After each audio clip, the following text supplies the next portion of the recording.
Commencer, il y a 3 points qui ont attiré mon attention dans les présentations. Peut-être vous aussi, vous avez noté des points qui ont attiré votre attention. Moi, il y en a 3 qui ont attiré mon attention. Je vais essayer de revenir dessus. Pardonnez-moi, je n'ai même pas de Bible. J'ai pris mon ordinateur, j'ai commencé à brancher. Je n'ai pas de Bible avec moi. Je vais quand même prendre ma Bible. Parce qu'il y a des versets bibliques qui peuvent venir. Alors, donc au lieu de lire sur le téléphone, je vais lire dans ma Bible écrite. Donc donnez-moi 1 minute pour récupérer ma Bible, s'il vous plaît.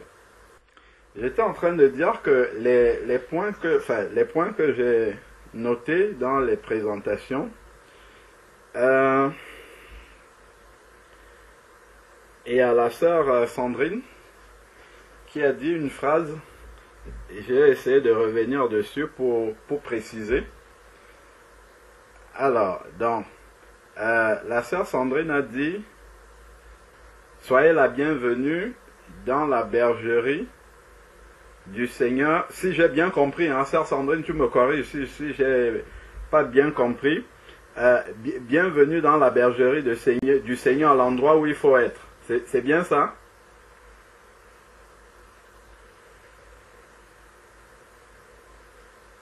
Je crois que ton micro est encore fermé. Oui, là c'est bon.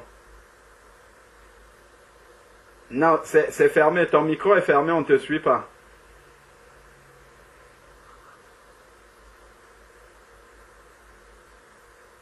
Et je ne sais pas si tu peux arriver à décocher en dessous de ta caméra. En dessous de ta caméra, tu as la deuxième icône où il faut décocher le micro en fait. Sinon, on ne va pas écouter ce que tu dis. À moins que ton micro ne fonctionne pas bien.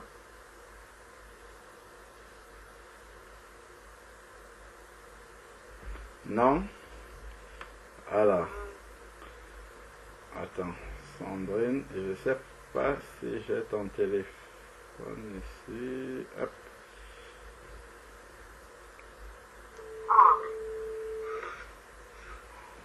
Voilà, là c'est bon, on t'a écouté. Ok, d'accord. Je dis bienvenue dans la bergerie, l'endroit où il faut être. Ah, d'accord, très bien. Bienvenue dans la bergerie, l'endroit sûr où il faut être. Est-ce que tout le monde a bien compris ce que ça signifie? Ce que la sœur a dit. Oui. Bah, si je prends la peine de préciser, c'est parce que la bergerie du Seigneur, ce n'est pas seulement ici. Hein. Parce que quand elle dit l'endroit sûr où il faut être, quelqu'un peut comprendre que c'est ici, dans notre groupe là qu'il faut être. Ce n'est pas ça que ça veut dire. Hein. C'est la bergerie du Seigneur dont elle parle. C'est-à-dire qu'il faut faire partie de la famille de Christ. Il faut être né de nouveau. C'est dans le corps de Christ, c'est l'endroit où il faut être. C'est ça qu'elle a dit en fait. Hein. J'espère qu'on a bien compris ce que ça signifie. Voilà. C'est-à-dire que une autre image dans la parole de Dieu, puisqu'elle a parlé de l'endroit où il faut être, si on veut matérialiser ça par un lieu dans la parole de Dieu, on dirait par exemple que c'est l'arche. L'arche, comme Dieu avait demandé à Noé de construire l'arche, en fait l'arche était une image. L'arche préfigurait l'Église. L'arche préfigurait le corps de Christ. Et le Seigneur va souvent dire qu'il est la porte, en fait. Et le Seigneur est comme la porte de l'arche par laquelle il faut passer pour entrer dans l'arche, pour entrer dans l'Église. Voilà pourquoi il va dire « Efforcez-vous à entrer par la porte étroite ». Et on sait bien que du temps de Noé, lorsqu'il y a eu le déluge, c'est dans Genèse chapitre 6 et chapitre 7, pour être sauvé, il fallait être à l'intérieur de l'arche. Parce que tout ce qui était à l'extérieur de l'arche a péri. Donc, quand la sœur Sandrine dit, c'est l'endroit où il faut être, c'est dans le corps de Christ en fait qu'il faut être. Parce que le Seigneur nous dit bien que ceux qui sont dans le corps de Christ, c'est un résumé un peu de l'évangile, ils ne viennent plus en jugement devant le Seigneur. Ils ne seront plus soumis à la seconde mort. C'est le livre d'Apocalypse qui nous dit ça, mais ils sont passés de la mort à la vie. Donc, c'était juste pour préciser ça, parce que on peut, si on ne comprend pas bien ce que la sœur a dit, on peut croire qu'elle a dit qu'il faut être ici dans le groupe qui est là. Il y a beaucoup d'autres personnes qui sont sauvées qui ne sont pas ici avec nous. Dans la bergerie du Seigneur, c'est l'ensemble de ceux qui sont nés de nouveau, donc qui font partie du corps de Christ, et c'est à l'intérieur du corps de Christ qu'il faut être. Et pour être dans le corps de Christ, il faut être né de nouveau. Donc ensuite, bon, ça on pourra revenir plus tard là-dessus. Mais ça, ce n'était pas pendant les présentations. La sœur Sandrine aussi avait dit « La grâce de Dieu surabonde ». Ça c'est merveilleux d'entendre un enfant de Dieu dire ça. La grâce de Dieu surabonde. Mais on va revenir sur cette expression-là plus tard. C'est très encourageant en fait d'entendre un enfant de Dieu dire ça. La grâce de Dieu surabonde. Et c'est encore mieux d'entendre ça quand on est au creux de l'épreuve. Quand on dit ça, on confesse ça quand on est dans les épreuves. Parce que quand l'apôtre Paul disait ces paroles-là, il faut voir où il était. Parfois, il était en prison. Parfois, quand il disait ça, c'est après avoir subi 41 coups moins 1. C'était dans les détresses les plus extrêmes. C'est là où il prononçait ce type de paroles-là. Quand il lui manque de force, c'est alors là qu'il est fort. Comme nous dit la parole de Dieu. Donc c'est spirituellement en fait que ce type de paroles-là sont inspirées. C'est l'Esprit de Dieu qui inspire ces paroles-là. Et l'Esprit de Dieu, en fait, n'inspire pas ces paroles-là par rapport au bien-être qu'on peut avoir. Le bien-être de la chair, j'entends par là. Mais c'est vraiment une parole spirituelle qui est dépendante, en fait, de la communion personnelle de chacun avec Dieu. C'est lorsque ta communion personnelle est bonne, quand ta relation avec Dieu est bonne, c'est là où cette parole-là sort. La grâce de Dieu surabonde. Le frigo peut être vide, le compte vide en banque, malade même, tout ce qu'on veut, de la chair qui souffre, toutes les épreuves, mais l'Esprit de Dieu, lui, peut dire ça. Parce que l'Esprit de Dieu est indépendant de tout ce qui touche la chair là. Il est complètement indépendant. Et l'Esprit de Dieu en nous ne peut être perturbé que si notre relation avec Dieu n'est pas bonne. Parce que c'est l'Esprit de Dieu qui fait la connexion en fait avec Dieu. Donc c'est important en fait de comprendre que cette expression-là, elle est spirituelle. En fait, elle n'est pas charnelle. Parce que si elle est charnelle, lorsque tout ira bien, on va dire ça, et lorsqu'on sera dans les épreuves, on aura beaucoup de difficultés à le dire. Même si on le dit, on va le dire de manière intellectuelle, on va le dire peut-être pour faire plaisir aux frères et aux sœurs, mais à l'intérieur de nous, il n'y aura pas la conviction que la grâce de Dieu surabonde. Alors que c'est l'expression d'une conviction profonde. Parce que cette grâce de Dieu-là ne découle pas de ce que Dieu a satisfait à toutes nos prières. Elle découle du fait que notre relation avec Dieu est bonne. Et que nous continuons à nous accrocher et à persévérer sur le chemin étroit. Donc ça c'était le deuxième point que j'avais noté. Et le troisième point, c'est par rapport à l'intervention de l'INSEE. Elle a donné un certain ordre. Je crois qu'elle a dit elle est née de nouveau quand elle a 28 ou 29 ans, je crois. Hein, et elle est née de nouveau. 23 ans. Ah, 23 ans, pardon, excuse-moi. Donc, 23 ans, baptisée à 16 ans, c'est ça? Exactement. Et née de nouveau? 23 ans. Ah, tu es né de nouveau cette année même? En fait, quand j'ai 29 ans, mais ma vraie naissance née de nouveau, c'est à 23 ans. Ah, voilà, ok. Gloire à Dieu. D'accord, ok. Donc, née dans la chair, elle avait 9 ans. est né de nouveau 23 ans et baptisé à 16 ans. Voilà, bon. C'est l'ordre des choses là qui a attiré mon attention. Donc,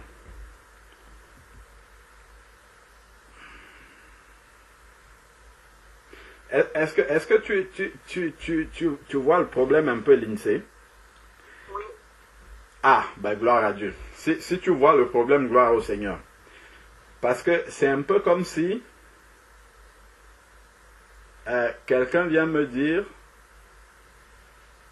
ma date de naissance, c'est le 1er avril 2017. C'est ma date de naissance. Mais je suis sorti du ventre de ma mère,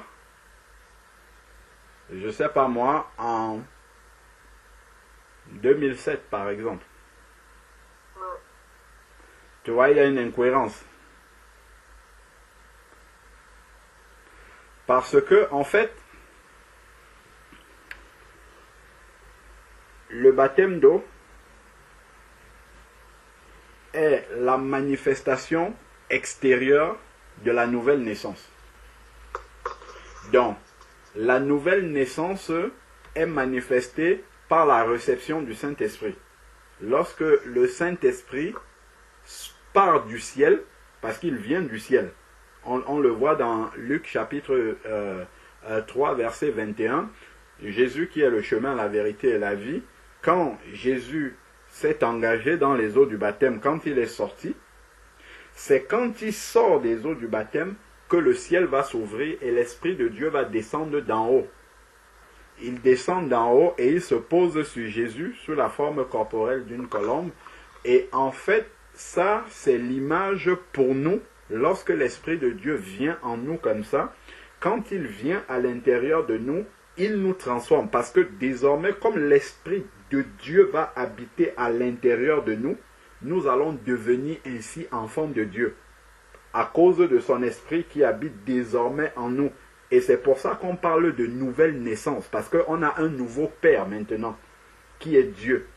À cause de son Esprit qui est venu habiter en nous, nous naissons de nouveau parce qu'on change de Père. On est maintenant enfants de Dieu, parce que nous avons reçu l'Esprit de Dieu. C'est ça la nouvelle naissance. Bon, maintenant, Dieu nous recommande que, ayant reçu son Esprit, nous devons suivre aussi sa volonté. Et dans le baptême, maintenant, c'est cet engagement de bonne conscience pour dire, maintenant je suis enfant de Dieu, ou je veux suivre le chemin des enfants de Dieu. Je veux suivre la volonté de mon Père.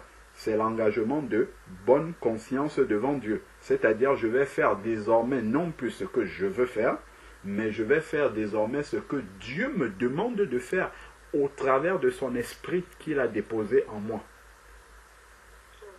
Donc, le baptême ne peut venir qu'après la nouvelle naissance, qu'après être enfant de Dieu. C'est-à-dire que, en fait, un baptême, lorsqu'on n'était pas enfant de Dieu, à 16 ans notamment, lorsque tu as reçu le baptême, après tu vas nous expliquer un peu comment s'est passé ton baptême quand tu avais 16 ans, ce baptême-là, en fait, que tu as eu à 16 ans, ça se trouve, peut-être tu étais né de nouveau à 16 ans, mais après il faut qu'on comprenne ce qui s'est passé lors de ce moment-là.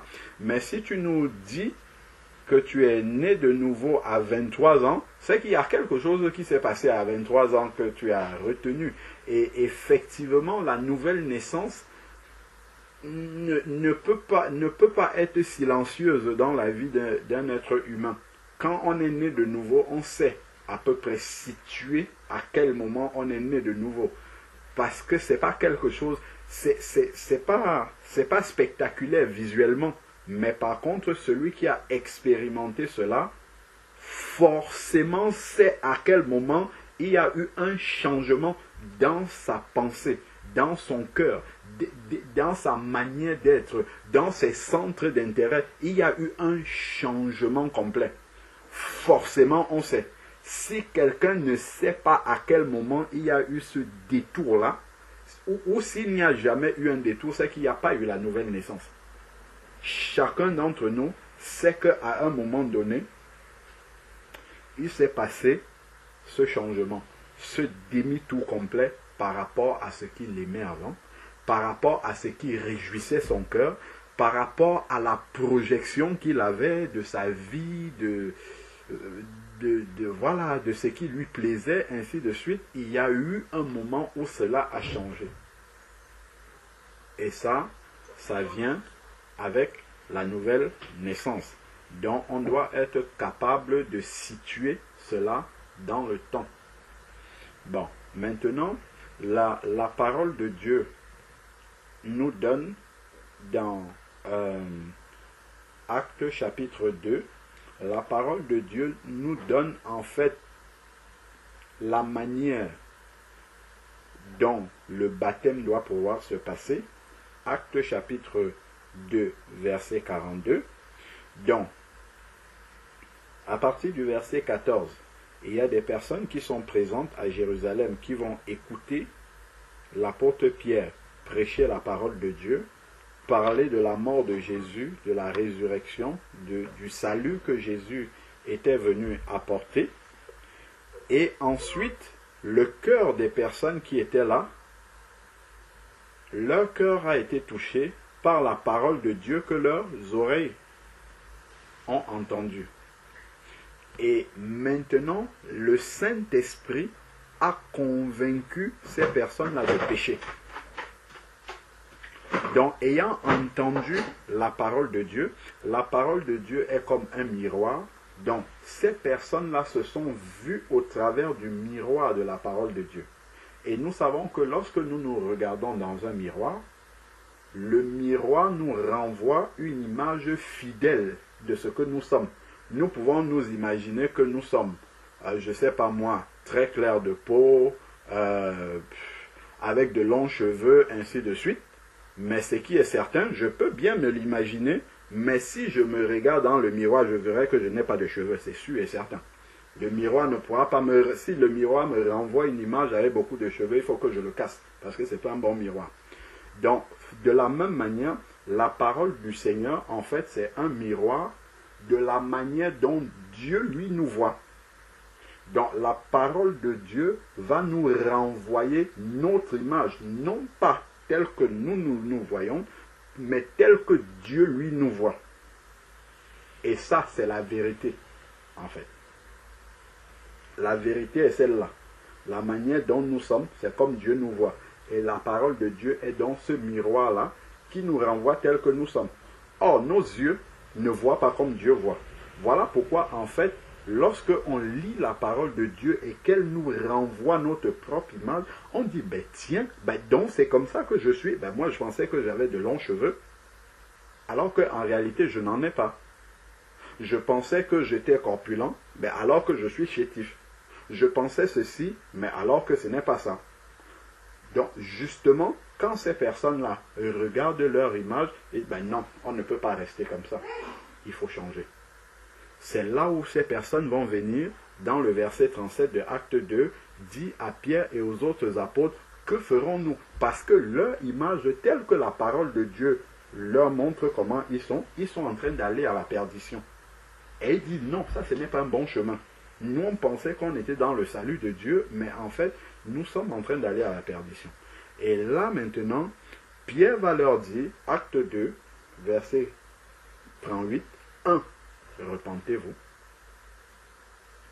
2. Que chacun de vous soit baptisé au nom de Jésus-Christ et vous recevrez le don du Saint-Esprit. Donc, voilà en fait comment les choses doivent se passer.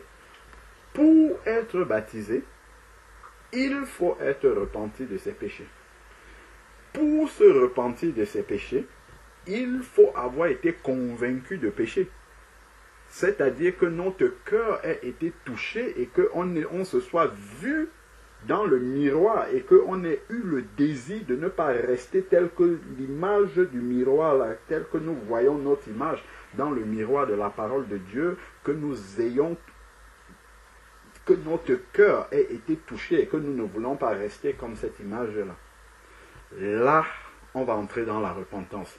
Seigneur, Frère Alain, quand je vois, et je continue, pardon, quand je vois les oreilles là sur le miroir, elles ne sont pas belles.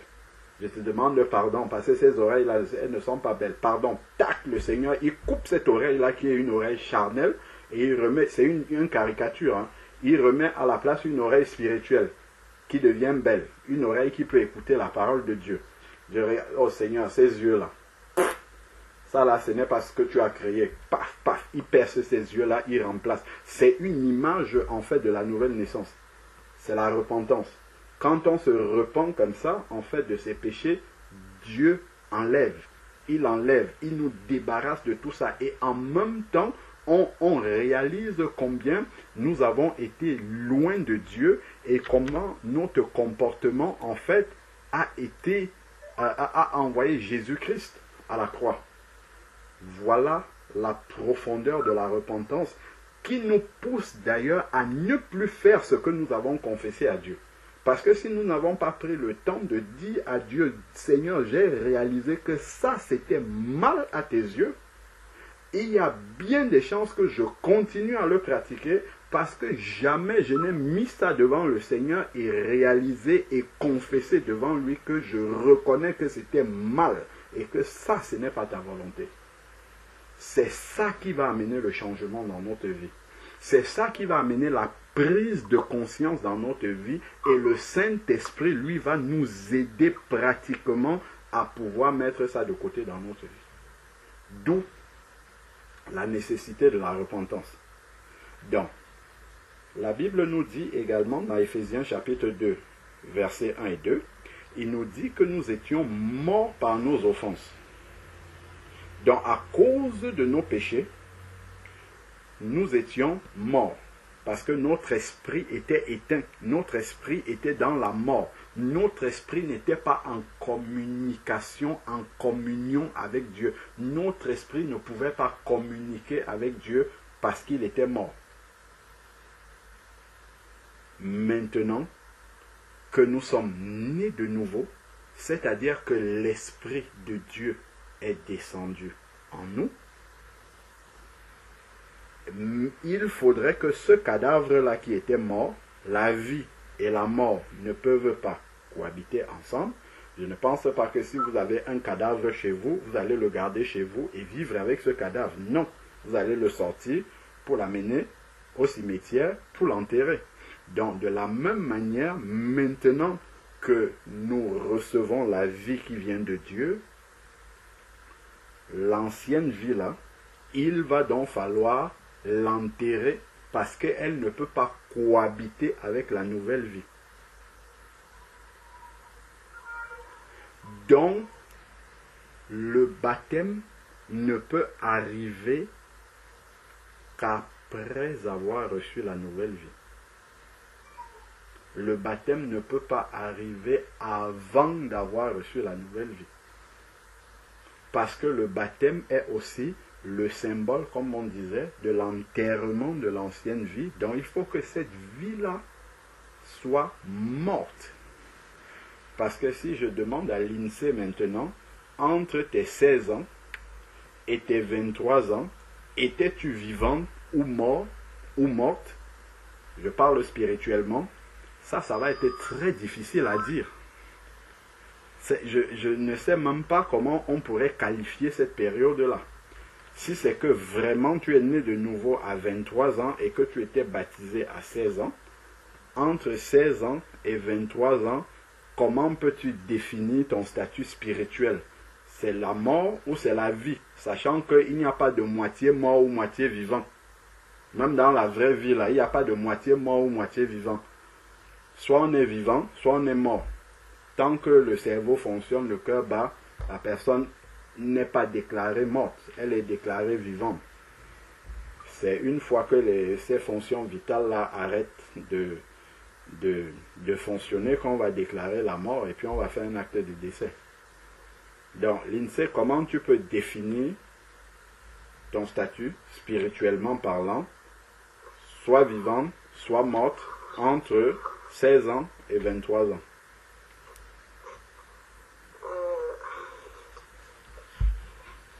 C'est que quand quand j'ai été baptisée à 16 ans, moi j'ai connu le Seigneur très jeune, mais c'est à 16 ans qu'on m'a baptisée. On m'a expliqué tout ça, que bon, j'avais compris le concept de mourir en son ancienne vie et tout ça, mais j'avais pas la profondeur de, après la nouvelle naissance, après le baptême, qu'il faut vivre totalement dans la sanctification. Et je dis pas que les gens qui m'ont pas enseigné, c'est de leur faute, mais ma vie de 16 ans, je pourrais dire jusqu'à 22 ans, avant que j'aie vraiment je pourrais dire cette lumière, à glorifier Dieu. Parce que je me dis, si tu as le Saint-Esprit, c'est vrai que j'étais attristée, ça si je peux le dire. J'étais beaucoup attristée des choses que je faisais, mais je n'avais pas abandonné ça. Et c'est vraiment le vrai abandon du péché dans ma vie, la vraie, pas de repentance, si on peut dire, c'est vraiment à 23 ans. Et c'est pour ça que je me suis dit que c'est à 23 ans que je suis né de nouveau, parce que quand on a cet esprit, ces choses-là, on ne les pratique pas comme ça. Alors, je me suis dit que je me suis fait baptiser, j'ai compris que je dois mourir à mon ancienne vie, mais ce que j'ai pratiqué de 16 ans jusqu'à mes 22-23 ans, ça n'a pas pu glorifier Dieu. Ça ne montre pas une personne qui était née de nouveau. Même quand on me demandait si je suis chrétienne, je ne voulais pas aller trop loin, parce que je me disais, les gens aujourd'hui, quand tu dis que tu es chrétien, il y a des choses, principalement, même le païen va dire, mais comment une chrétienne peut faire ça? Alors c'est pour ça que je me suis dit que c'est à mes 23 ans qu'il y a eu une vraie repentance, un abandon du monde, que je suis né de nouveau. C'est pour ça que je me suis dit ça. Gloire à Dieu. Donc, en fait, tu es né de nouveau à 23 ans. Ça, c'est... D'après ce que tu dis, c'est clairement à 23 ans que tu es né de nouveau. Parce que, effectivement, dans 1 Jean, chapitre 3, versets 9 à 10, le Seigneur définit bien comment est-ce qu'on reconnaît celui qui est né de Dieu, c'est-à-dire né de nouveau. Il est dit en fait que celui qui est né de Dieu ne pratique pas le péché. Donc il ne peut pas pécher volontairement. Donc si quelqu'un me dit je suis né de nouveau, mais je sais quand même que quand je fais ça, je suis attristé et qu'il reste là-dedans, j'aurais beaucoup de mal en fait à croire qu'il est réellement né de nouveau. Parce que celui qui est né de nouveau va lutter pour sortir, absolument. Il ne pourra pas rester si réellement la semence, comme la Bible le dit, hein, dans 1 Jean 3, verset 9, la Bible dit que à cause de la semence de Dieu qui est en lui, il ne pourra pas pratiquer le péché. C'est-à-dire, il ne pourra pas... Ça ne veut pas dire qu'il a une victoire complète. Il peut lui arriver de pécher, mais cela va être par accident. Mais... en fait, on verra en lui vraiment toute la volonté de sortir là, et Dieu ne pourra pas non plus le laisser dans ce péché-là. Dieu va venir l'aider parce qu'il a envie, effectivement, de sortir de cette situation-là. Donc voilà comment se manifeste pratiquement la nouvelle naissance dans une vie. Elle vient après la repentance. Donc effectivement, si on t'a prêché la repentance, c'est très bien, c'est une première chose, mais il faut que le cœur adhère à cette repentance. Parce qu'on peut avoir entendu le message de la repentance, mais ce message-là reste dans notre tête. Ce n'est pas descendu complètement dans notre cœur. Et là, ça va créer en fait une lutte. Une lutte parce que le cœur n'est pas prêt à obéir à ça. Mais la tête sait que c'est la bonne chose à faire. Mais là, on ne peut pas encore parler de nouvelle naissance. Parce que la nouvelle naissance, c'est quand le cœur est vivement touché. C'est quand le cœur a pris toute la mesure du message que les oreilles ont entendu et que le cœur est décidé à obéir. Là, l'Esprit de Dieu peut venir s'installer.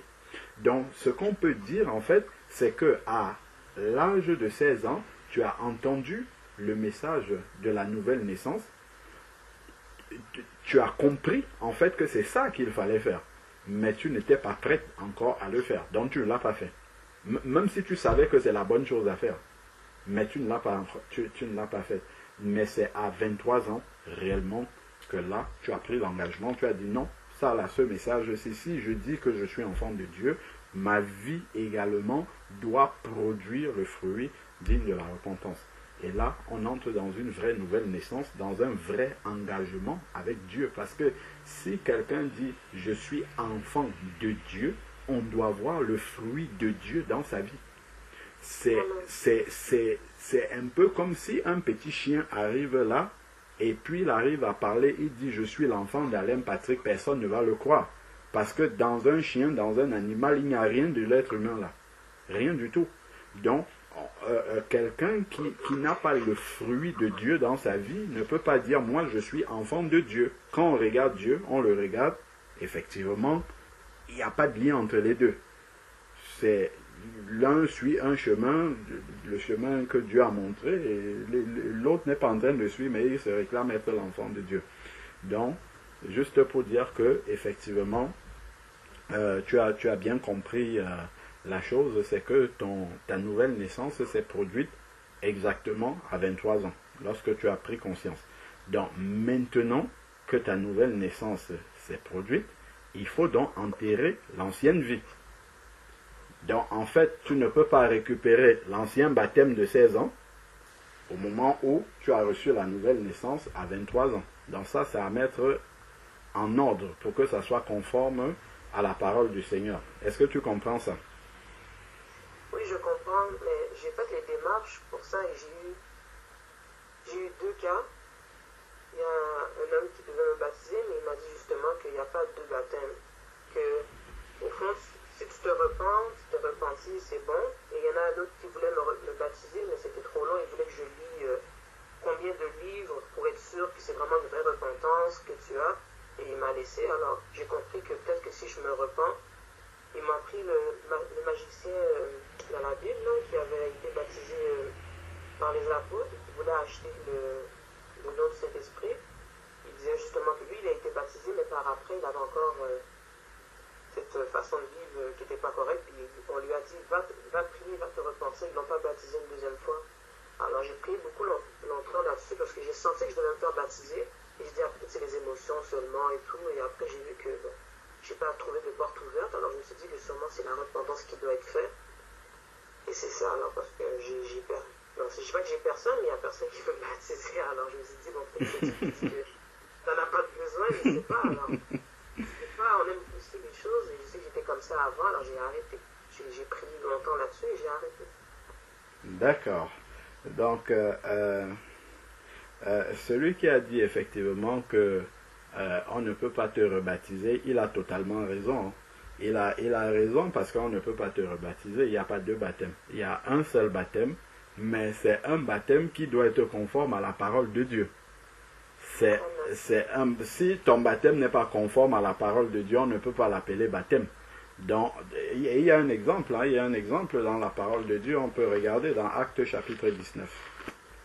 Et d'ailleurs, ça va correspondre exactement même. Regardons un peu. Actes chapitre 19, c'est un cas.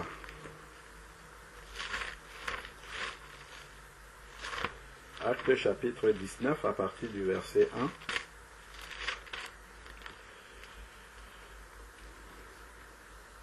1. Actes chapitre 19 à partir du verset 1, il est dit, pendant qu'Apollos était à Corinthe, Paul, après avoir traversé les hauteurs du territoire, se rendit à Éphèse. Il rencontra quelques disciples. Le Saint-Esprit les appelle des disciples. Et il leur demanda, avez-vous reçu le Saint-Esprit quand vous avez cru? Point d'interrogation. Ils lui répondirent, nous n'avons même pas entendu dire qu'il y ait un Saint-Esprit. Parce que normalement dans dans Jean chapitre 16 verset 8, il est dit que le Saint-Esprit est envoyé pour convaincre le monde de péché, de justice et de jugement. Donc, si entre tes 16 ans et tes 23 ans, quelqu'un te demandait, Lindsay, as-tu reçu le Saint-Esprit? Tu dis, bon, je me suis repenti. Il regarde ta vie, il regarde la fonction du Saint-Esprit, il dit, là, il y a un problème. il y a vraiment un problème. Ce n'est pas que tu es tombé dans un péché par accident un jour, ça ne serait pas un problème, comme le magicien Simon, c'est un péché dont il est parlé. La Bible ne nous dit pas que Simon le magicien vivait tout le temps dans le péché. Et il est tombé dans un péché, il n'avait pas encore compris que la magie maintenant c'est fini, dans le Seigneur ce n'est pas la magie, on n'achète pas les dons. Donc ça il n'avait pas encore compris, c'est un péché. Donc les apôtres attirent son attention sur ce péché. Et c'est très important dans Acte 8 de voir comment Simon a réagi. Simon, quand il a entendu ça, il a eu peur. Il dit, vous-même priez pour moi. Ça se voit vraiment que son cœur, en fait, voulait sortir du péché. C'est parce qu'il avait vraiment été repenti. Il n'a pas dit, oh Baba, écoutez, moi je suis un jeune converti, j'aurai le temps d'apprendre ça. Pour l'instant, je reste dans mon péché. Non. Il a demandé aux apôtres, il dit, priez vous-même pour moi, afin que justement la pensée mauvaise de mon cœur me soit pardonnée. Donc on voit vraiment que dans le cœur de Simon, malgré qu'il est tombé comme ça dans le péché, le désir du salut, le désir de s'en sortir, le désir d'abandonner ce chemin-là était là, présent dans son cœur. Donc ici, revenons dans Actes chapitre 19. Donc, et Paul, comme ils disent qu'ils n'ont même pas entendu dire qu'il y a un baptême, pourtant ce sont des disciples, hein. Paul, qui n'ont pas entendu parler du Saint-Esprit, pourtant ce sont des disciples, Paul leur demande quel baptême avez-vous donc reçu? Parce que, en fait, pour Paul, c'est clair que s'ils ont été baptisés normalement, obligatoirement, ils doivent avoir reçu le Saint-Esprit. Et donc, si tu reçois le Saint-Esprit, nécessairement, tu dois produire le fruit de l'Esprit. Dans le fruit de l'Esprit, il n'y a pas de péché. Donc, quelqu'un ne peut pas dire qu'il a reçu le Saint-Esprit sans produire le fruit de l'Esprit. Il y aurait un problème. C'est un arbre, je dis que je suis un oranger, mais jamais on ne voit des oranges là-dessus. Ça serait difficile de convaincre les gens que je suis vraiment un oranger. Si à aucun moment de l'année, à aucune année, on ne voit des oranges sur le fruit, sur l'arbre. Donc, ici, Paul demande, quel baptême avez-vous donc reçu? Si vous n'avez pas entendu parler du Saint-Esprit, il doit avoir un problème avec le baptême. Donc si je regarde la vie de quelqu'un qui ne produit pas le fruit de l'Esprit, je dois lui demander, mais le baptême que tu as reçu, c'est vraiment le baptême, le véritable baptême chrétien? Parce que si c'était le véritable baptême chrétien, obligatoirement tu aurais reçu le Saint-Esprit. C'est une obligation. Parce que quand Jésus est sorti des eaux du baptême, le Saint-Esprit est descendu sur lui. Dieu ne peut pas laisser quelqu'un aller comme ça, sorti des eaux du baptême, réellement un baptême conforme à la parole de Dieu, et Dieu le laisse aller comme ça sans lui donner le Saint-Esprit. Ce n'est pas possible, impossible. Si quelqu'un sort des eaux du baptême et il vit dans le péché normalement, c'est sûr et certain que son baptême n'est pas le baptême de Dieu. Ce n'est pas le baptême biblique, c'est sûr et certain. Parce que Jésus, qui est le modèle, quand il est sorti des eaux du baptême, immédiatement, l'Esprit de Dieu est descendu sur lui. C'est pour cette raison-là que souvent, on a eu des cas, hein, nous-mêmes ici, on a eu des cas où on plonge quelqu'un dans les eaux du baptême et les démons commencent à se manifester. Pourquoi les démons se manifestent à ce moment-là seulement? Pourquoi pas avant? Les démons se manifestent à ce moment parce que obligatoirement cette personne, comme elle s'est repentie en sortant des eaux du baptême, elle sera libre. Elle aura l'Esprit de Dieu. Et les démons ne pourront plus demeurer là, dans cette personne. C'est pour cette raison qu'ils se battent comme ça pour demeurer dans cette personne à l'intérieur des eaux du baptême. Parce que c'est là, la traversée de la mer Rouge, c'est là où il va y avoir la séparation entre l'Égypte qui va rester d'un côté, qui va se noyer dans la mer Rouge, et le peuple qui va traverser de l'autre côté. Et le peuple, en traversant de l'autre côté, n'est pas parti avec l'Égypte. Les Égyptiens sont restés derrière, même comme il y a eu l'Égypte encore dans leur cœur. Ça, c'est encore un autre sujet. Donc, ici, Paul leur demande quel baptême avez-vous donc reçu? Parce que ce n'est pas normal que vous soyez des disciples, que vous soyez baptisés et que vous n'ayez pas le Saint-Esprit. C'est pas normal. Donc, celui qui n'a pas le Saint-Esprit, en fait, il n'est pas convaincu de péché. Il vit dans le péché, même si sa conscience est un peu, Dieu comprendra, il continue. Mais Paul dit, il continue. Donc, qu'est-ce qu'ils vont? Il dit, ils répondirent le baptême de Jean. Donc, ils étaient même repentis. Parce que Jean prêchait la repentance. Et c'est ce que Paul leur dit. Alors, Paul dit, Jean a baptisé du baptême de repentance, dont ils étaient repentis. En plus, il disait au peuple de croire en celui qui venait après lui, c'est-à-dire en Jésus. Paul aurait pu dire, c'est bon, vous êtes repentis, c'est bon, vous êtes des disciples, allez-y.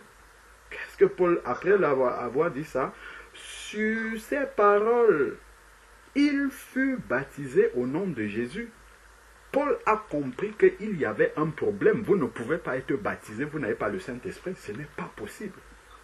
Donc, il y avait quelque chose à mettre en ordre selon Acte 2, verset 38, qui dit 1.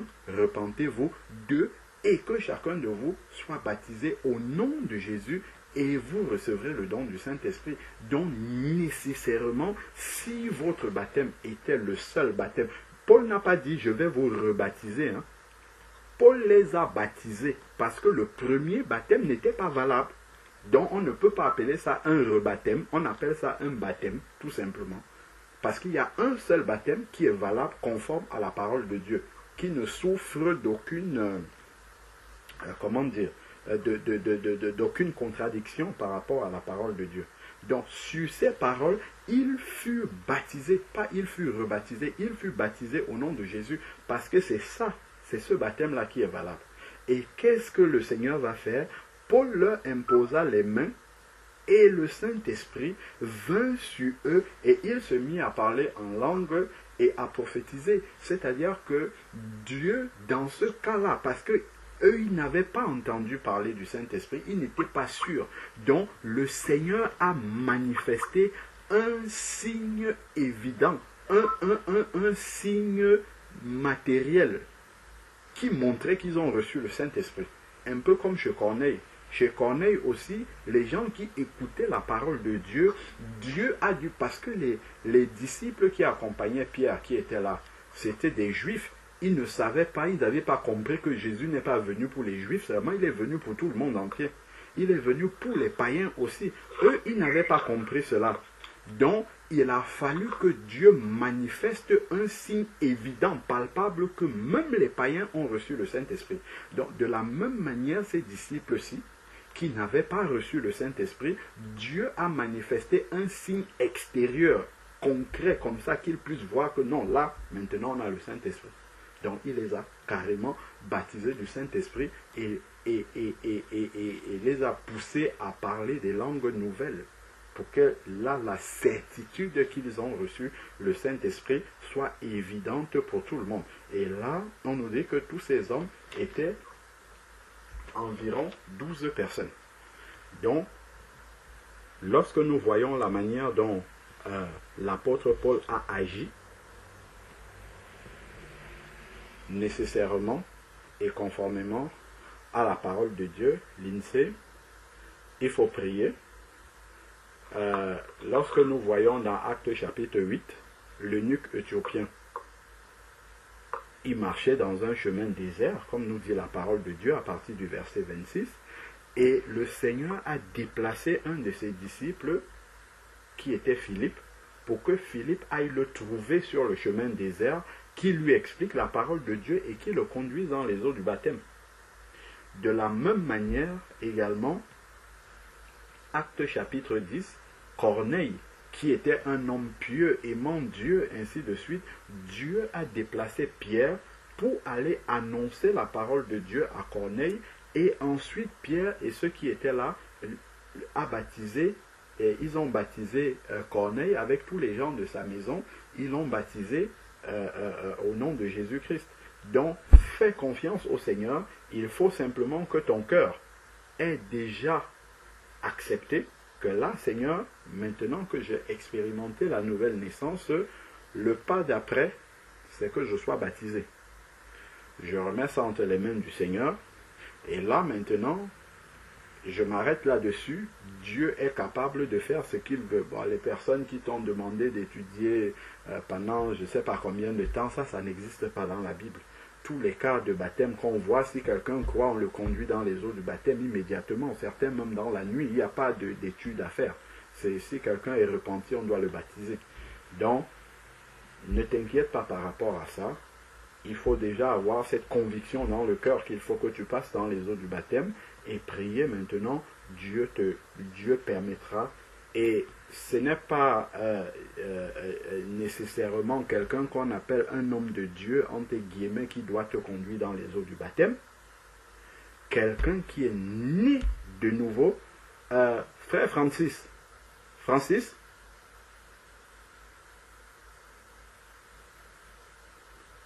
Lindsay?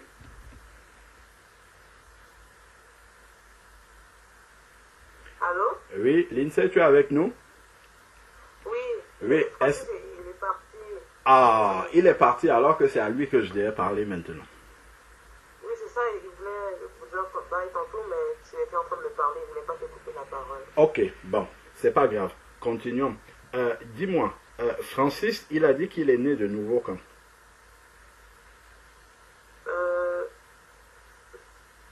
Mais je crois qu'il a été baptisé, ça fait en 2015, mais Bon, je crois ok. qu'il est né de nouveau aussi en 2015 aussi. C'est ça Oh. qu'il a dit, si j'ai bien compris. Ok, gloire à Dieu. Tu le connais? Oui, je le connais. Est-ce que ton esprit atteste que c'est un enfant de Dieu? Oui, Donc, c'est un enfant de Dieu qui marche dans la sanctification. oui. En fait, tu cherches loin ce que le Seigneur a déjà mis à côté de toi.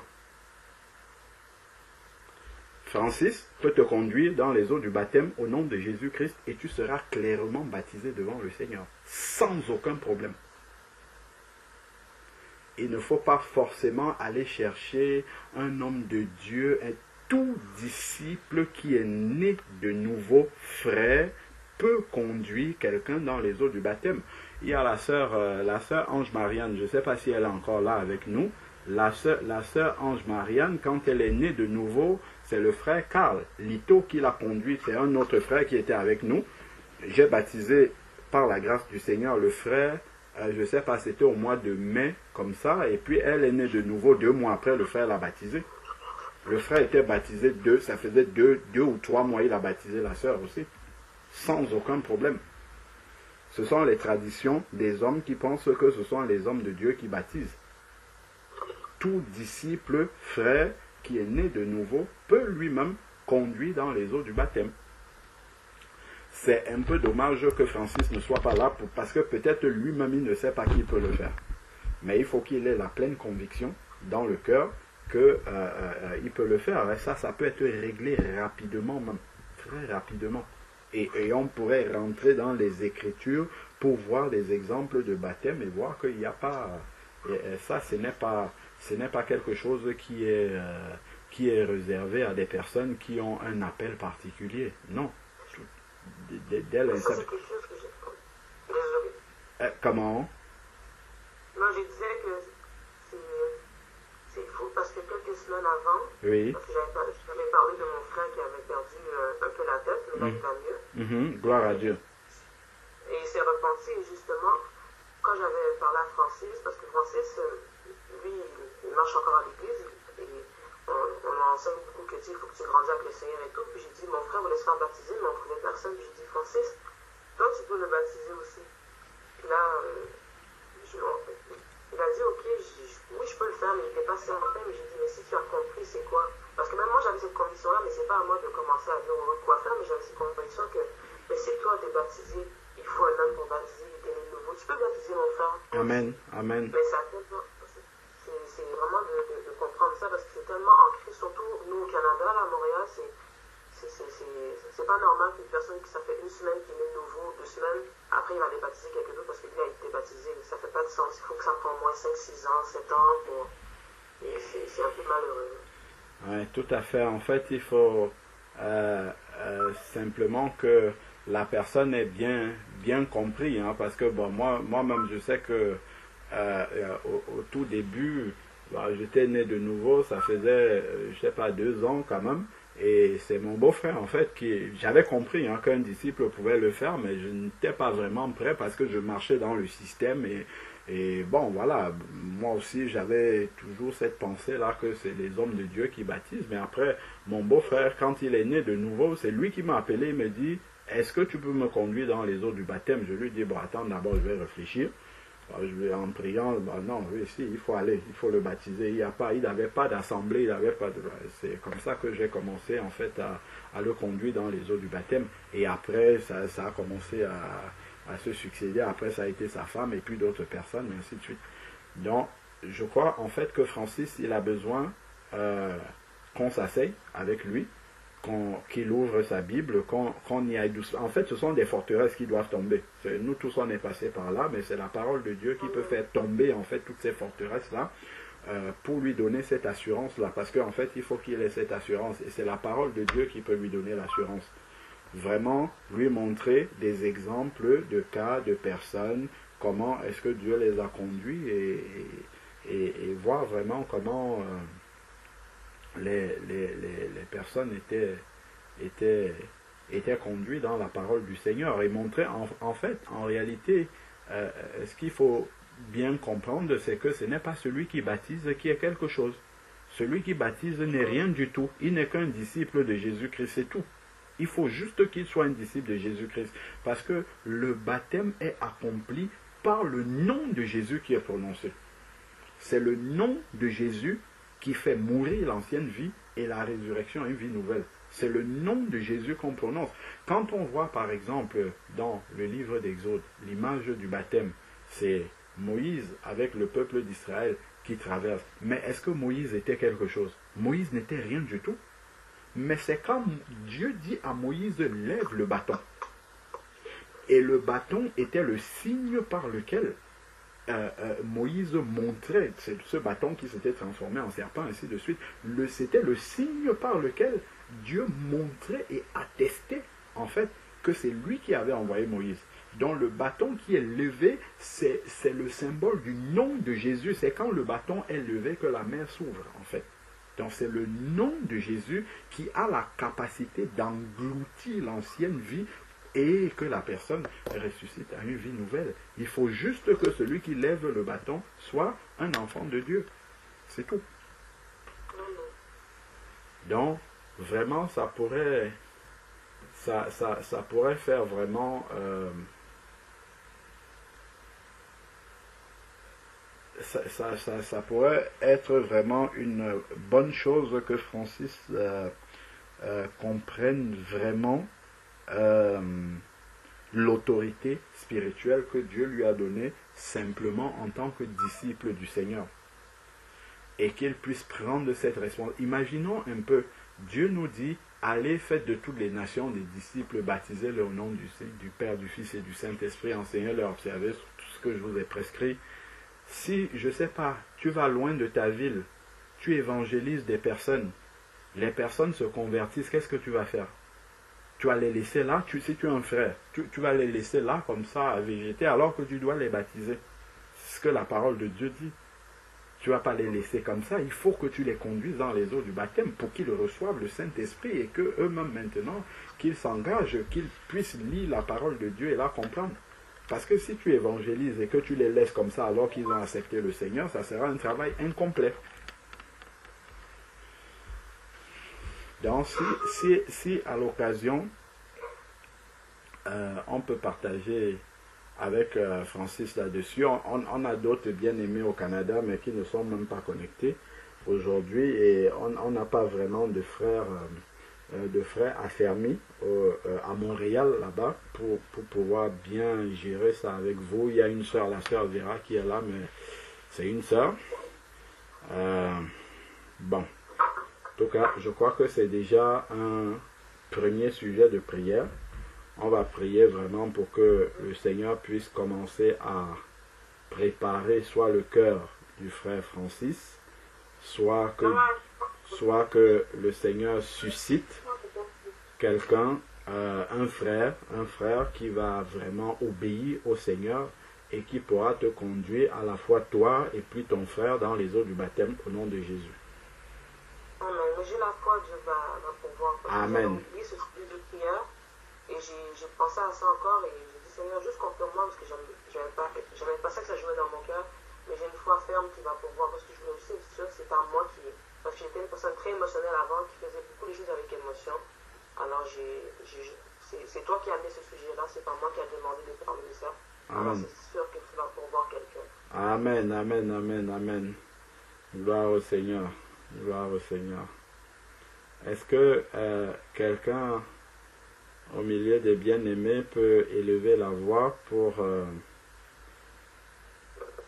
rendre grâce au Seigneur déjà que le cœur de l'INSEE était déjà préparé par rapport à tout ce qui a été expliqué et que Dieu permette que la sœur Lindsay puisse passer dans les eaux du baptême ainsi que son frère également qui est fraîchement converti et que tous ensemble qu'ils puissent persévérer dans le Seigneur. Vous êtes à Montréal, hein, c'est ça, hein? Oui, c'est ça. Voilà, on pourra vous communiquer. Il y a la sœur Carole qui est à Montréal. Il y a la sœur Vera aussi. Ce sont des sœurs qui se connectent souvent avec nous, qui sont à Montréal également, qui ont compris la vérité aussi hein, de la parole du Seigneur. Amen. Donc si quelqu'un veut élever la voix.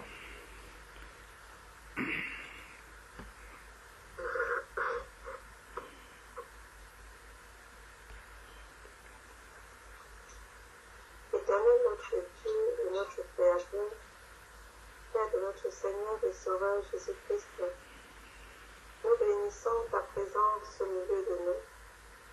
Nous acclamons ta magnificence. Nous t'honorons parce que tu es notre Dieu et Créateur. Nous glorifions ton Saint-Nom. Nous élevons ton Saint-Nom parce que tu es celui qui est, qui a été et qui sera. Tu nous as créés pour que nous puissions appartenir. Tu nous as donné la vie. Tu nous as sauvés pour que nous puissions glorifier ton nom et demeurer dans ta volonté. Amen. Nous te disons merci. Merci que tu es entré dans nos vies. Par amour, tu nous as appelés et tu nous as aidés à t'accepter et à marcher en nouveauté de vie avec toi. Nous te disons grandement merci Seigneur. Merci également de nous avoir fait prendre conscience du péché. Merci de nous avoir donné de comprendre que tu es un Dieu. Et que pour cela, pour nous approcher, nous devons nous détacher complètement du péché. Parce que le péché nous éloigne de toi. Seigneur, merci. Merci parce que nous sommes tous rassemblés encore ce soir, Seigneur, en ton nom. Seigneur, chacun est chez toi. Chacun a sa vie par la suite, Seigneur. Mais Père éternel, te prions de pardonner les manquements de chacun de nous, de pardonner les manquements de ton Église. Seigneur, que ceux qui n'ont pas conscience du péché puissent prendre conscience du péché, nous t'en supplions, Seigneur. Parce que tu reviens bientôt. Nous te disons merci pour notre sœur, Seigneur, que tu as envoyé au milieu de nous encore ce soir. Père, merci pour le message que tu as été apporté. Merci parce que tu as répondu, Seigneur, au cri de son cœur. Tu la connaissais déjà, Seigneur. Et depuis qu'elle a pris conscience, Seigneur, du péché, Père éternel, tu te révèles puissamment, grandement en elle ta gloire, Seigneur. Parce que tu l'aimes, elle est précieuse, Seigneur, à tes yeux, parce qu'elle est une créature merveilleuse, Seigneur, que tu as modelée tous les jours et que tu continues de modeler parce qu'elle a pris position, Seigneur, parce qu'elle s'est positionnée en toi, Seigneur, parce qu'elle a pris la résolution de se détacher et d'abandonner tout ce qui n'est au bout de toi. Seigneur, si nous sommes dans ta volonté, tu fais venir le ciel à nous, Seigneur. L'œil de l'Éternel est sur ceux qui le craignent. Ta parole, Seigneur.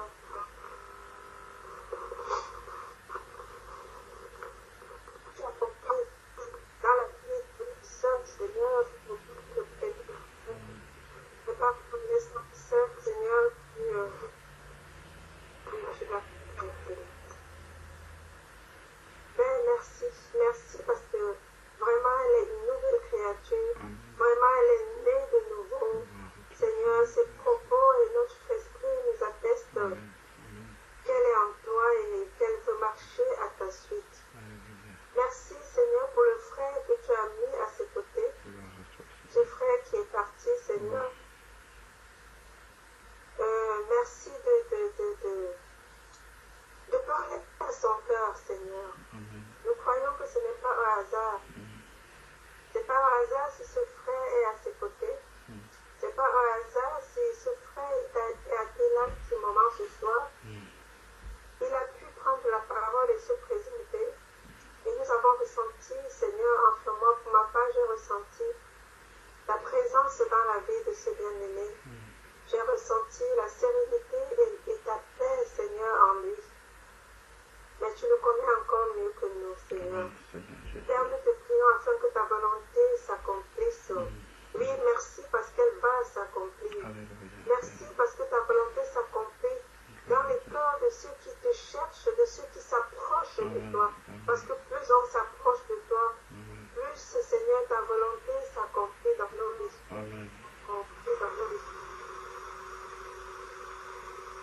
Pour tout ce que tu as déjà mis en place. Merci de commencer à préparer le corps pour faire, préparer le corps pour t'apporter le frère, pour faire tomber le travail, pour faire tomber les travails, qu'il a entendu pendant tant d'années. Merci de préparer afin qu'il puisse recevoir le message que les frères lui apporteront.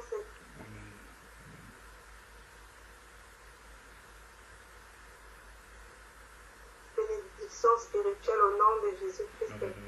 Merci Seigneur, au nom de Jésus. Merci Saint-Esprit de me rappeler le nom de cette sœur. Merci. Merci Seigneur, nous la remettons entre tes mains et l'Église de la vie de ta bénédiction. Au nom de Jésus-Christ, nous avons prié, Père. Amen. Amen. Amen. Amen. Amen. Bonsoir, frère Jean-Charles. Que Dieu te bénisse abondamment. Amen. Bonsoir, frère Alain. Bonsoir, frère et sœurs. Amen. Bonsoir. Bonsoir. Bonsoir, pasteur Nitzé. Bonsoir. Bonsoir, mon frère Georges. Ah, sois béni, ma sœur. Amen. Sœur Nitzé, je voulais dire deux mots par rapport à ce que tu as dit. Je ne sais pas, tu me suis bien? Oui. Ok. Je vais d'abord revenir sur la question de ton baptême par rapport à ce qui t'a été prêché, par rapport à ce que tu as entendu avant, lors de tes 16 ans. Tu sais, lorsque le Seigneur nous dit que ce qu'il a commis d'avance, il les a aussi prédestinés à être semblables à l'image de son Fils. Il les a aussi prédestinés au salut, en fait. Dieu, dans sa préscience, connaît ses enfants. Et le Seigneur, depuis ta naissance, il t'a conduit sur un chemin, il t'a amené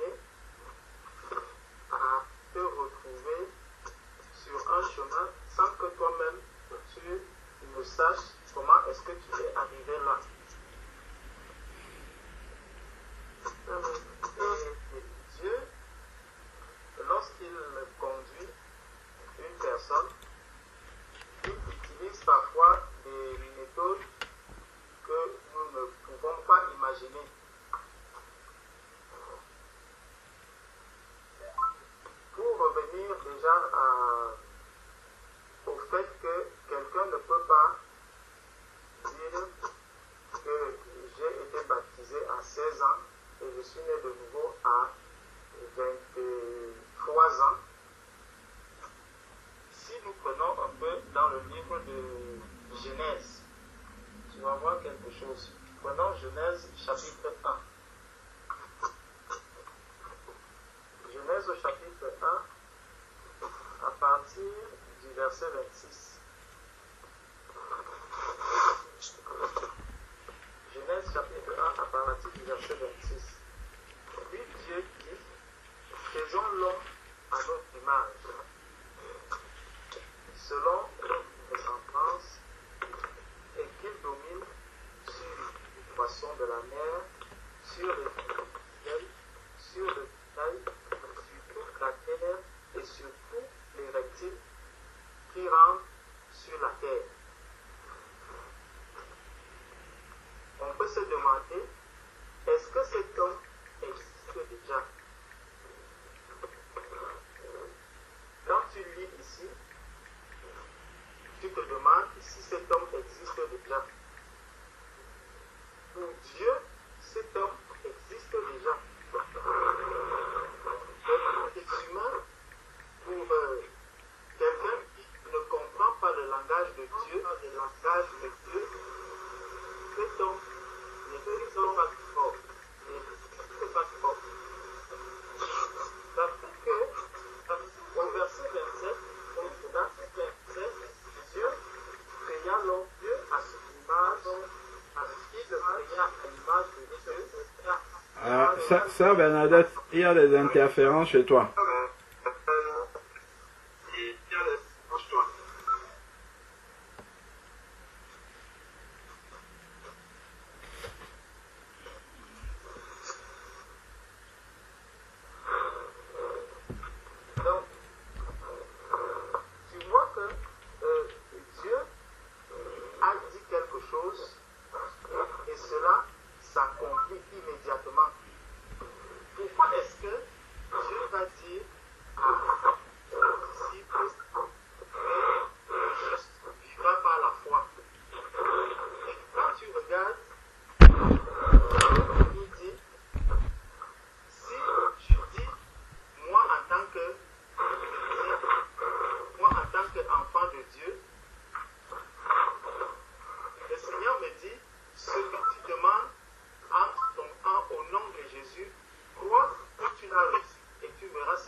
À l'âge 16 ans, quelqu'un qui te parlait de cela, on pourrait croire que c'est peut-être une prophétie qu'il est en train de faire, que quand vous voyez cette fille, elle va naître de nouveau.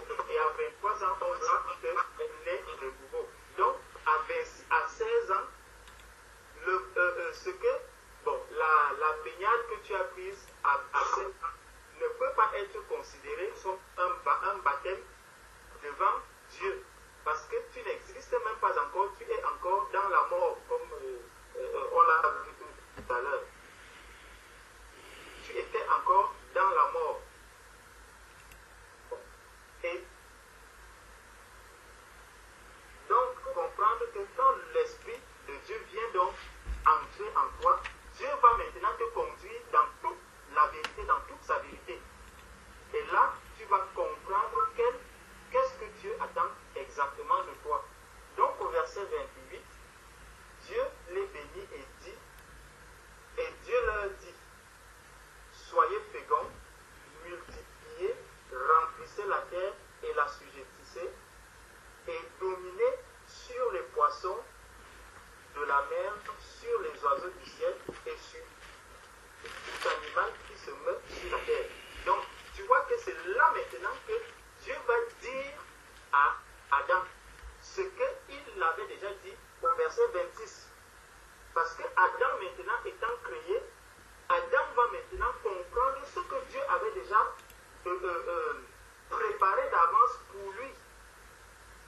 Le travail qui était préparé d'avance pour Adam, c'est maintenant qu'il va le connaître au verset 28. Donc lorsqu'il arrive maintenant après qu'il soit en vie. Donc Dieu t'amène maintenant par son esprit à comprendre les choses de Dieu, à comprendre que Dieu n'aime pas le péché, Dieu ne veut pas de l'impudicité, Dieu ne veut pas ceci, Dieu ne veut pas cela. Là, je vais commencer à connaître qu'est-ce que Dieu veut, qu'est-ce que Dieu attend de moi. Pourquoi? Parce que j'ai déjà son esprit en moi. Donc, si je n'ai pas encore l'esprit de Dieu, je ne peux pas connaître les choses de Dieu, je ne peux pas comprendre le langage de Dieu. Et donc, je suis encore vraiment de l'autre côté de la bergerie, comme ma soeur disait que la bergerie, Jésus-Christ, le bon berger. Donc, il va maintenant entrer donc sur la terre et connaître le plan de Dieu. Et là, tu vas voir que par la suite, et tous les toi viens ici, on t'appelle Lion, toi viens ici, on t'appelle Boris, toi viens ici, on t'appelle ceci. Pourquoi? Parce que là, il comprend déjà ce que Dieu attendait de lui, ce que Dieu a préparé pour lui. Les bonnes œuvres que Dieu a préparées d'avance, il va maintenant commencer à dominer sur les poissons de la mer et sur s'il prend maintenant au 8. Pourtant, Dieu l'avait déjà dit au verset 26. Donc, quand tu regardes encore le cas de Samuel, allons dans 1 Samuel au chapitre 3. Dans 1 Samuel chapitre 3, on nous dit, donc, Samuel était déjà au service du Seigneur. Comme nos enfants que nous avons ici, que nous conduisons partout où on va, ils vont louer le Seigneur, ils vont chanter, ils vont faire ceci. Bref, ils vont faire pratiquement les mêmes choses que nous sommes en train de faire. Donc, ils sont bien au service du Seigneur. Le Seigneur dira que si tu as donné un seul verre d'eau à l'un de mes disciples, ce verre d'eau sera accordé. Et beaucoup de ces enfants avec qui nous sommes, qui ont par exemple 5 ans, 4 ans, 3 ans, tu peux lui demander d'aller t'apporter un verre d'eau. Quand il va te prendre un verre d'eau, il te l'apporte. Il est également au bénéfice de cette parole que le Seigneur a dit. Parce qu'il suit les disciples du Seigneur, il est avec les disciples du Seigneur, mais lui-même n'est pas un disciple du Seigneur. Mais il accompagne les disciples du Seigneur, comme Samuel ici. Samuel est donc au service du Seigneur depuis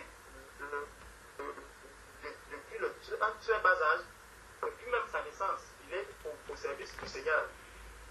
Il rend des services dans le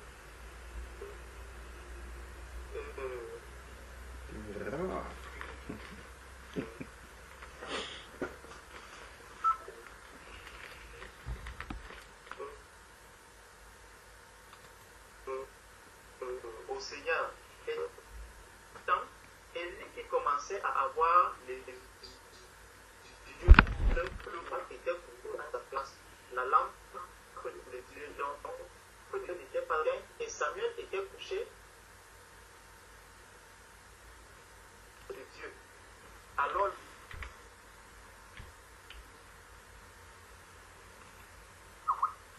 il appelle Samuel et Samuel répond. Samuel a entendu une voix, il a répondu, me voici. Et il courut vers Élie et dit, me voici, car tu m'as appelé. Élie répondit, je n'ai point appelé, retourne te coucher. Et il alla se coucher. Donc, tu as entendu qu'on t'a parlé de la repentance à 16 ans, on t'a parlé de toutes ces paroles à 16 ans, on t'a parlé de tout ce que tu as entendu. C'était des bonnes paroles, exactement comme nos enfants. Tu vas demander à l'un de nos enfants, gloire à Dieu, qui certains n'ont jamais mis pied dans un temple fait de main d'homme. Donc, quand il va, si tu lui demandes comment ça se passe dans l'assemblée des saints, il va commencer à te dire ce que nous faisons. Je vais te dire, on peut s'assembler dans le parc, on se retrouve dans la maison de Tata ou dans la maison de ceci. Si tu lui dis que allons à l'église catholique ou machin, il va te dire, mais qu'est-ce qu'on fait là-bas? Il ne le sait pas. Donc, il est conduit, gloire au Seigneur, dans la vérité, on lui montre, tu te lèves, tu te dis, voilà, comme ces enfants-là vont baptiser. Quand tu vas baptiser, il va s'arrêter et il va falloir qu'il fasse un choix. Est-ce que à ce moment, donc, il pourrait dire que je suis né de nouveau? Non. Dans les messages de la Seigneur, il a guidé en nouvelle sens. Tu parlais de la scène. Il a on parler de plein de mystères, beaucoup de choses de la parole de Dieu. Mais pour autant qu'on doit le prendre, le mettre dans les eaux du baptême pour qu'il soit baptisé. Non. Parce que justement, si on les baptise, en ce moment, on les veille pas sur leur marche, tu vas voir qu'ils vont s'éloigner et là, donc c'est bien important, c'est pour ça qu'il est vraiment bien de laisser que le Seigneur vienne accomplir son œuvre dans la vie, même quand on est encore petit. Parfois c'est un qui peut te conduire sur le chemin et quand il voit que vraiment tu as cet amour, tu as cette envie, il te dit bon, maintenant c'est le moment, il faut passer dans les eaux du baptême, il faut faire ceci, il faut faire ceci.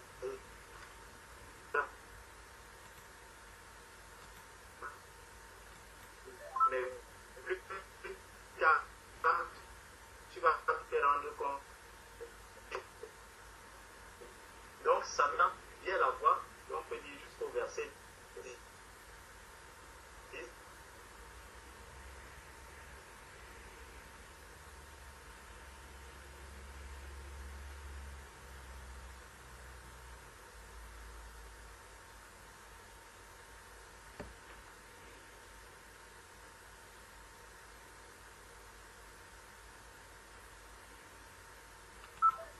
Frère Jordan ne te suit plus.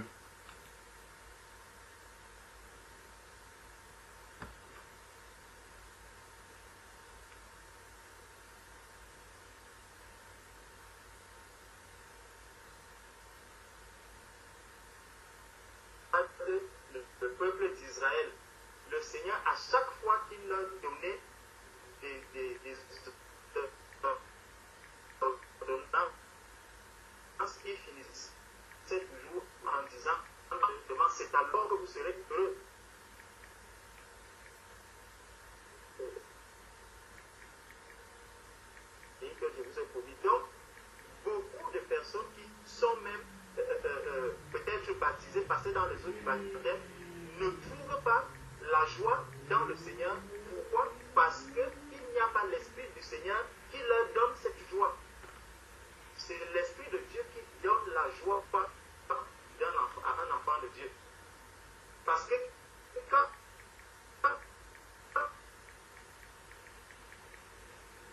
tu as l'Esprit de Dieu, il te conduit à aimer le Seigneur, tu vas obéir au commandement du Seigneur. Et comme tu obéis, le Seigneur Jésus a dit, celui qui m'aime, c'est celui qui garde mes commandements. Exactement comme il disait au peuple d'Israël. Si vous voulez être heureux, vous devez garder ces commandements et non seulement les garder, mais les mettre en pratique. Donc entendre les commandements du Seigneur et les mettre en pratique. Ça, c'est le cœur de celui qui a accepté le Seigneur, de celui qui sert le Seigneur. Donc, il y a beaucoup de frustration, beaucoup de tristesse dans les cœurs des personnes. Il faut vraiment examiner si le cœur a été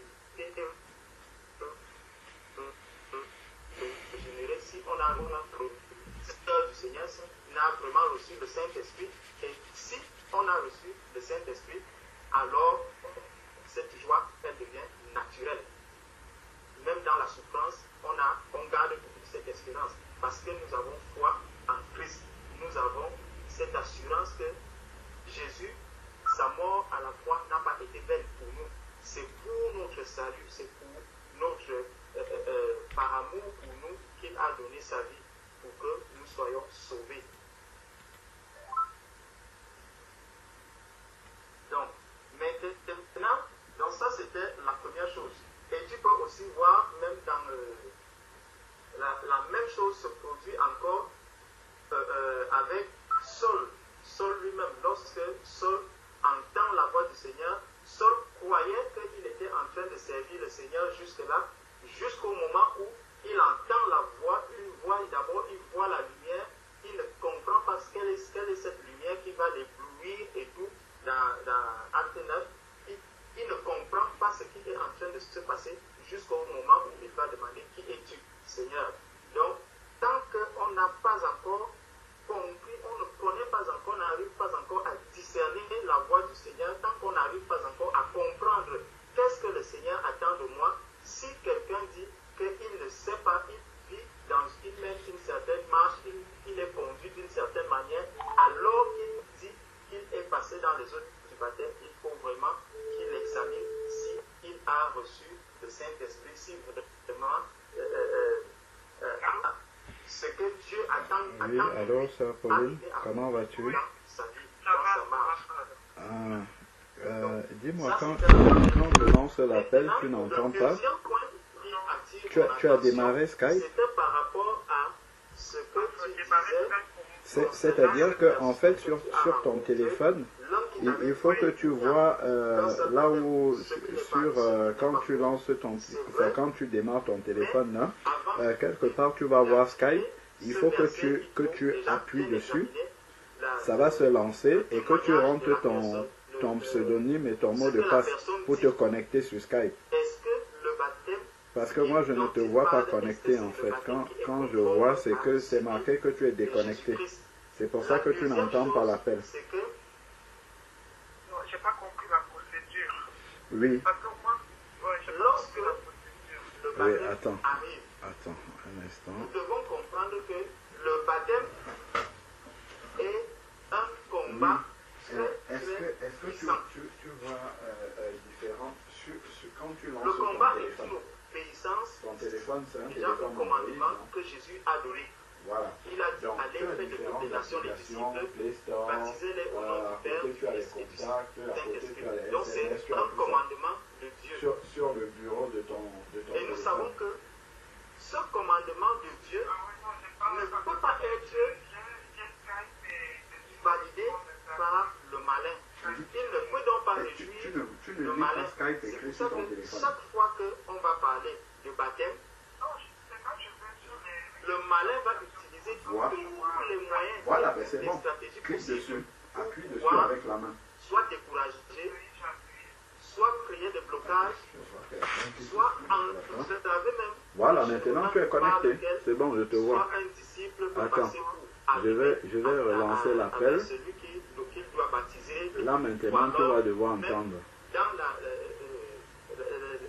Attends, je raccroche d'abord. Hein, pour que tu entendes. C'est ça qui se passe déjà avec, si nous prenons Matthieu chapitre 16. Ici, à partir du verset 21, Jésus est en train de parler de sa mort. Or, nous savons que si Jésus n'était pas mort, le Saint-Esprit ne serait pas venu. Et si le Saint-Esprit, comme le Saint-Esprit ne pouvait pas venir, donc l'Église même à la Pentecôte de Actes ne serait pas née. Ce combat-là commence depuis ici à Matthieu 16, verset 21. Dès lors, Jésus commença à faire connaître à ses disciples à Jérusalem qu'il souffrit beaucoup de la part des anciens, des principaux sacrificateurs et des scribes, qu'il fut mis à mort et qu'il ressuscita le troisième jour, verset 22. Pierre, l'ayant pris à part, se mit à le reprendre et dit: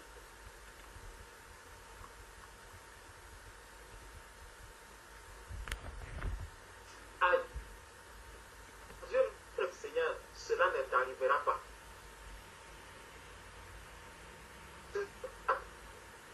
Parce que le Seigneur Jésus sait ce qui doit s'accomplir, ne s'accomplir. Et ce plan, pour que ce plan, la seule chose qui fait barrière à ce plan, ce n'est que le malin. C'est pour ça que le Seigneur va reprendre ici Pierre en lui disant: arrière de moi, Satan. Donc, Satan est venu ici et il veut faire barrage au plan de Dieu. D'accord. Et l'application Skype, quand tu appuies dessus avec ta main, avec ton doigt, quand tu appuies dessus, est-ce que ça t'affiche tous tes contacts, tout ça? Est-ce que oui, donc ça veut dire que tu es connecté. Donc, et quand je lance l'appel, tu n'entends pas sonner. Tu es sur vibreur ou pas? Les pensées ne viennent que de la chair, parce que la chair, justement, bon, dans un premier temps, essaye un peu de débrancher les écouteurs. Elle va être affectée par et tu attends de voir si tu reçois l'appel. Quand tu seras déjà dans la conférence, tu pourras, tu pourras mettre les écouteurs. Donc, dis-moi, si tu ne reçois pas l'appel, envoie-moi un message, s'il te plaît. Ça se passe déjà ici. Donc, comme pour te dire que ma soeur, ne te laisse pas de découragement. Si quelqu'un est en voie d'obéir à un commandement de découragement, ne vienne pas s'interférer. Que quelque chose qui n'est pas un fruit de l'esprit.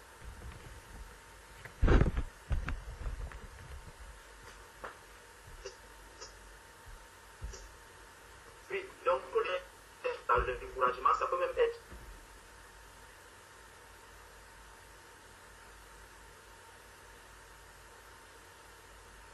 venir à la question, lorsque la question du salut, lorsque la question du salut s'oppose. On peut encore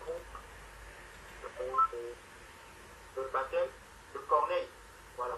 Corneille qui devait être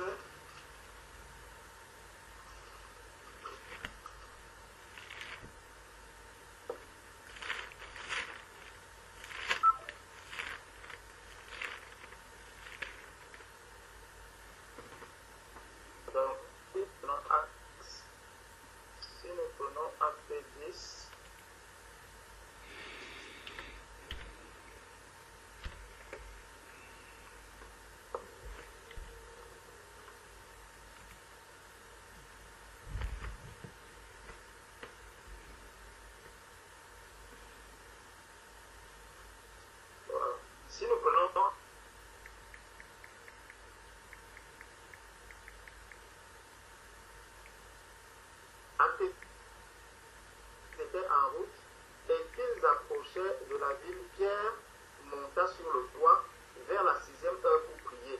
Il eut faim et il voulut manger. Pendant qu'on lui préparait à manger, il tomba en extase. Il vit le ciel ouvert et un objet par les 4 coins qui descendait et s'abaissait vers la terre. Et où se trouvaient tous les quadrupèdes et les reptiles de la terre et les oiseaux du ciel. Et une voix,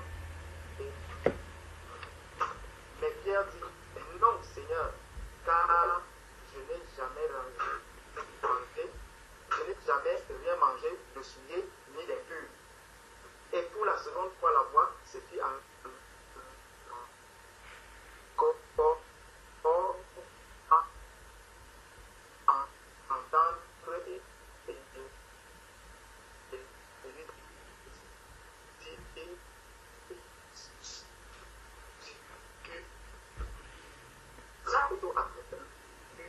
dans le ciel que s'il ne dit pas cette parole à Pierre que j'ai déclaré, toi, être humain, tu ne peux pas déclarer cela impur.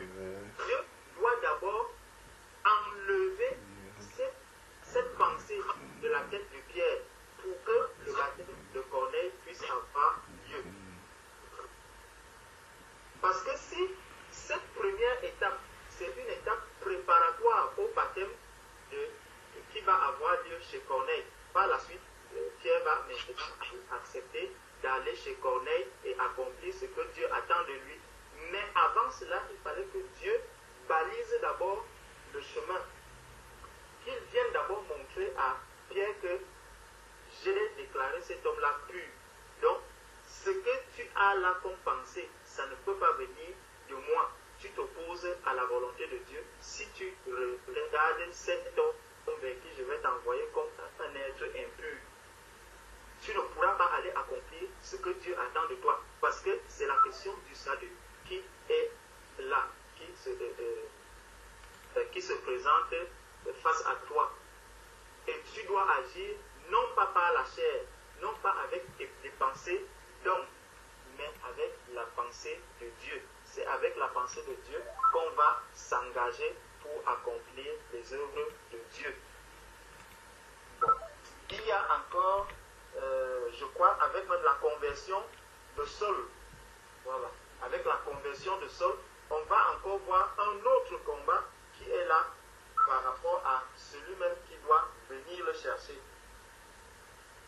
Barabbas. Donc, si nous prenons acte 9. Voilà.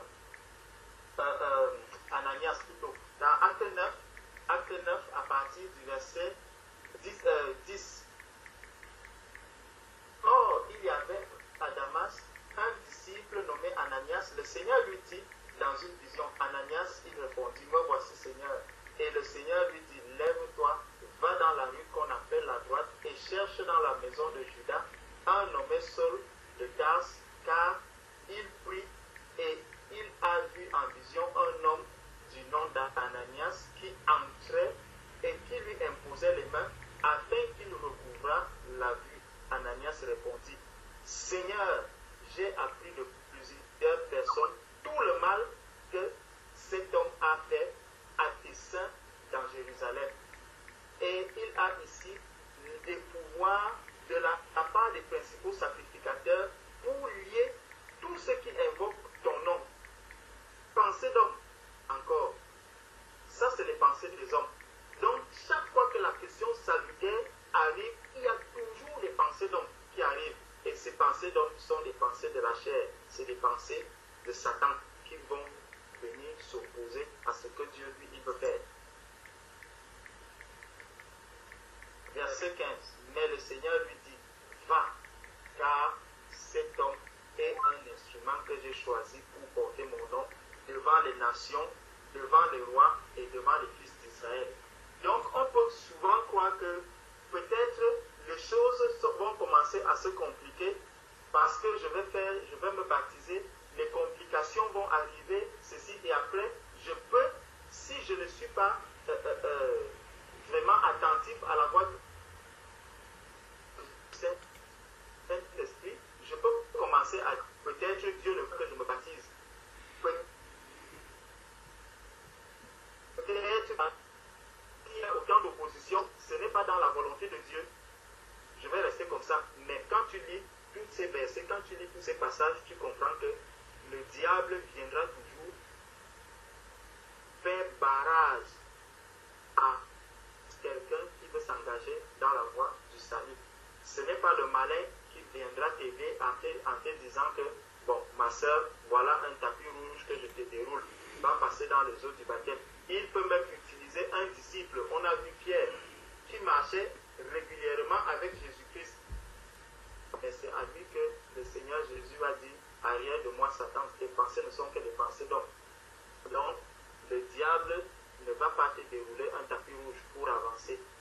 Même tous ces combats avec tes frères qui ne sont pas encore affermis, ce n'est pas la volonté de Dieu que d'un enfant de Dieu né de nouveau ne comprenne pas. Dieu veut que tous ses enfants puissent comprendre sa parole. Donc, encore là, une œuvre du diable, une œuvre humaine.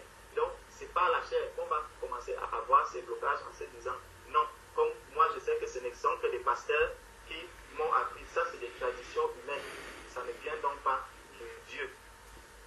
Donc, il y a tout ça. On peut balayer beaucoup de versets dans la Bible qui montrent que quand on s'engage pour accomplir une œuvre qui engage le salut, il y a toujours une manifestation de la chair qui viendra chercher à s'opposer à cela. Donc, il faut faire attention